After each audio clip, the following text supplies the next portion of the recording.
করিমগঞ্জে মরণ ফাঁদে পরিণত জাতীয় সড়ক, প্রতিবাদে সোচ্চার বিজেপি। শম্ভুসাগর পার্ক থেকে আজাদ সাগর রোডের মোড় পর্যন্ত জাতীয় সড়কে গর্তের মিছিল। জেলা বিজেপির ভারপ্রাপ্ত সভাপতি ডাক্তার মানস দাসের উদ্যোগে কাজে হাত দিল এনএসডিসিএল। নমস্কার, আপনারা দেখছেন নববার্তা টুডের সঙ্গে আছি আমি সুস্মিতা। করিমগঞ্জ শহরের বুক চিরে যাওয়া জাতীয় সড়কে ইদানিং মরণ ফাঁদে পরিণত হয়েছে। রাস্তার স্থানে স্থানে গর্তের মিছিল। এই রাস্তার দুর্দশার জন্য শহরের মানুষ বেশ ভোগান্তির শিকার হচ্ছেন। এই বেহাল রাস্তা সংস্কারের দাবিতে সোচ্চার হয়ে উঠেছে জেলা বিজেপি। আজ ভারপ্রাপ্ত সভাপতি ডাক্তার মানস দাস দলীয় কর্মকর্তা দিনে সাংবাদিক সম্মেলন ডেকে বলেন, এই বেহাল জাতীয় সড়ক সংস্কারের দাবিতে এনএসডিসিএল এর ইঞ্জিনিয়ারের সাথে কথা হয়েছে। আজকের মধ্যে সংস্কারের কাজে হাত লাগানোর প্রতিশ্রুতি দিয়েছেন তিনি। এদিন পুরপুত্রী রবীন্দ্রচন্দ্র দেব, মন্ডল বিজেপি সভাপতি কিশোর দেব প্রমুখ রাস্তার দুরবস্থা নিয়ে নিজেদের মতামত তুলে ধরেন। সাংবাদিক সম্মেলনে মিডিয়া সেলের ইনচার্জ নিশিকান্ত ভট্টাচার্য, অমিত পাল, পাপ্পকুড়ি প্রমুখ ছিলেন। আমি আমার আন্তরিক শুভেচ্ছা জ্ঞাপন করছি আপনাদের সবাইকে। আমার আন্তরিক নমস্কার। আপনারা নিশ্চয়ই জেনে গেছেন যে আমাদের সভাপতি মহাশয় সম্মানীয় সুব্রত ভট্টাচার্য এখন কলকাতার উদ্দেশ্যে পাড়ি দিয়েছেন। উনি দমদম লোকসভা সমষ্টিতে উনি ওটার দায়িত্ব পেয়েছেন। সেই দায়িত্ব পালন করার জন্য উনি কলকাতায় পাড়ি দিয়েছেন। আমাকে ভারপ্রাপ্ত সভাপতি হিসাবে উনি দায়িত্ব দিয়েছেন।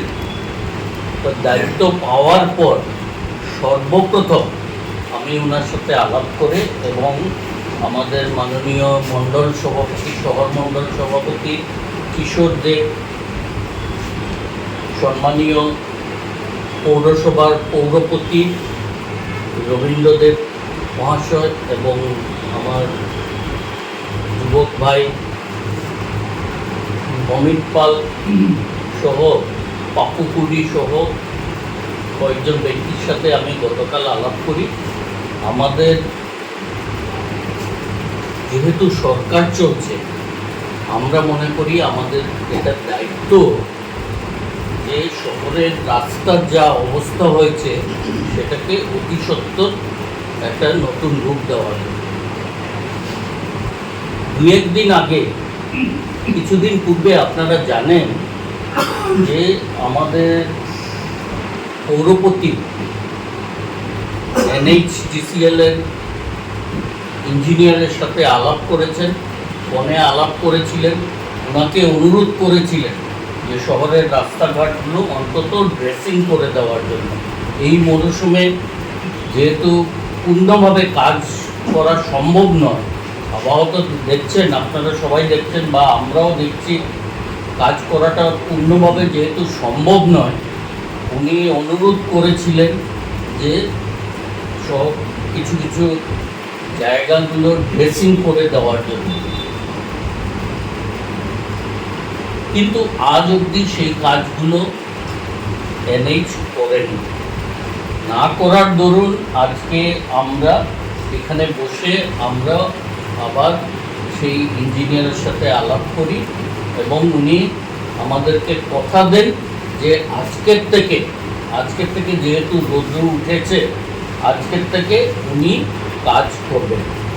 যদি না করেন তাহলে ভবিষ্যতে কি পদক্ষেপ নিতে হবে সেটা আমাদের জানা আছে, আমরা নিশ্চয়ই নেব। কিন্তু যেহেতু উনি বলেছেন যে উনি কাজ অতি সত্তর উনি কাজ শুরু করে দেবেন, হয়তো বা আজকের থেকেই শুরু করে দেবেন। যদি কাজটা করেন উনি তাহলে তো খুবই ভালো কথা। যদি না করেন তাহলে আমরা অন্য কোনো চিন্তা ভাবনা করব। আমরা অনুরোধ করেছি যে এটা আপনারা একটু শহরবাসী, আপনাদের তরফে শহরবাসীরা যাতে বোঝেন যে আমরাও খুব চিন্তিত এই রাস্তাঘাট নিয়ে, বিশেষ করে শহর অঞ্চলে। পৌরসভার যেগুলো রাস্তাঘাট আছে আপনারা নিশ্চয় দেখছেন, প্রতিটি রাস্তায় পাকাকরণ হয়ে গেছে। কিন্তু শহরের যে পিডব্লিউডির রাস্তাগুলো একটু এফেক্টেড, বিশেষ করে আমাদের ন্যাশনাল হাইওয়েটা, এটা নিয়ে আমরা খুবই চিন্তিত। আমরা আমাদের সভাপতি মহাশয়ের সাথে আলাপ করে ভবিষ্যতে কি করা যায় সেটা আমরা করার চেষ্টা করব। মিনিমাম যেটা প্রয়োজন, স্বাচ্ছন্দ্য যেটা প্রয়োজন সেটা হলো ড্রেসিং মেটাল ড্রেসিং যদি না হয় তাহলে আমরা নিশ্চয়ই একটা কড়া পদক্ষেপ নেওয়ার ব্যবস্থা করব। আমাদের মধ্যে উপস্থিত আছেন আমাদের পৌরপতি রবীন্দ্রদেব মহাশয়। প্রথমে ভারতীয় জনতা পার্টি অফিসে আপনাদের আজকের এই উপস্থিতিতে আমি আপনাদেরকে অভিনন্দন জ্ঞাপন করছি। এই রাস্তা নিয়ে আজকে থেকে প্রায় 5-6 দিন আগে প্রথম অবস্থায় আমি ফোনযুগে NHIDCL এর যিনি ইঞ্জিনিয়ার গৌরাঙ্গ দেবগুরু মহাশয়ের সাথে আমি ফোনযুগে আলোচনা করি। তখন উনি আমাকে আশ্বস্ত করেছিলেন যে হ্যাঁ আমি একটা কিছু ব্যবস্থা করে দিচ্ছি।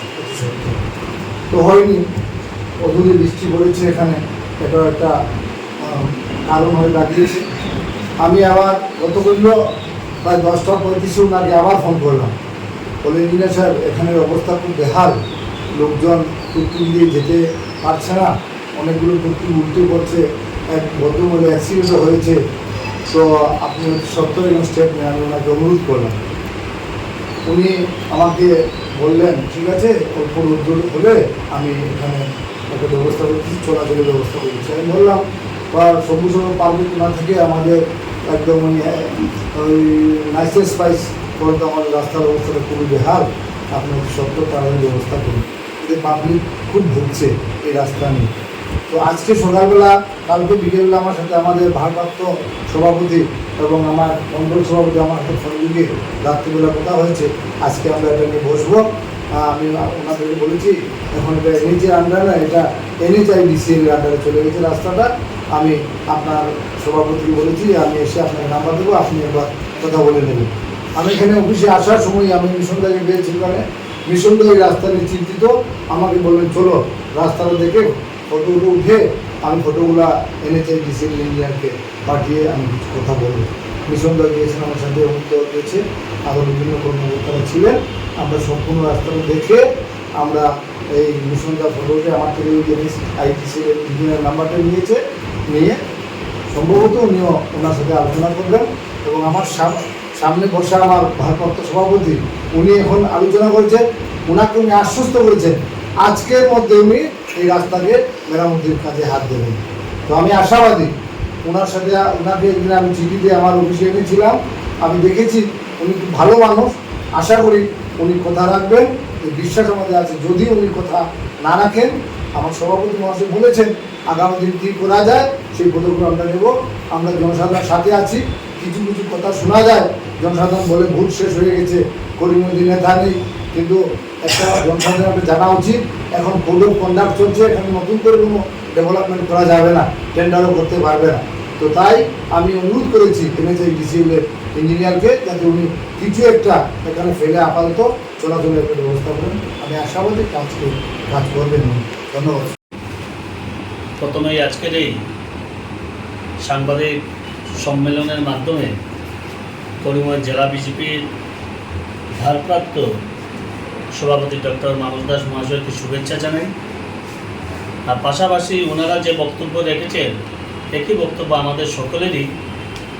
এবং ভারতীয় জনতা পার্টি শুধুমাত্র ভোটের রাজনীতি করে না, আর করে না বলেই এই মুহূর্তে ভোট শেষ হওয়ার পরও ভারতীয় জনতা পার্টির প্রতি কর্মকর্তা মানুষের সঙ্গে আছেন এবং পাশে আছেন। আমি মনে করি এটা আমাদের নৈতিক দায়িত্ব এবং নৈতিক কর্তব্য। এই রাস্তা দিয়ে প্রতিনিয়ত আমরা নিজেরাও চলাচল করি, আমাদের পরিবারের লোকেরাও চলাচল করে এবং আমাদের বন্ধু বান্ধব আত্মীয় স্বজন যারাই আছে ওনারা এই রাস্তাই করিমগঞ্জ শহরের প্রধান রাস্তা, এই রাস্তা দিয়েই চলাচল করতে হয়। অনেক মহিলারা টুকটুক থেকে ইতিমধ্যেই পড়েছেন, দুর্ঘটনাগ্রস্ত হয়েছেন এবং অনেকের মধ্যে ভয়ও সঞ্চার হয়েছে। ভয়ের কারণে অনেক মহিলারা আছেন যারা টুকটুক এখন ছেড়ে দিয়েছেন। তার জন্য আমার ভারপ্রাপ্ত সভাপতি দায়িত্ব নেওয়ার পর আজকে উনি আধিকারিকের সঙ্গে আলোচনা করেছেন, দলের শীর্ষ নেতারাও আলোচনা করেছেন, সকলেই আলোচনা করেছেন। আর এই রাস্তাকে মানুষ চলাচলের উপযোগী করে তোলা অত্যন্ত প্রয়োজন। এই কারণেই সবচেয়ে ব্যস্ততম সড়ক হলো এই সড়কটি।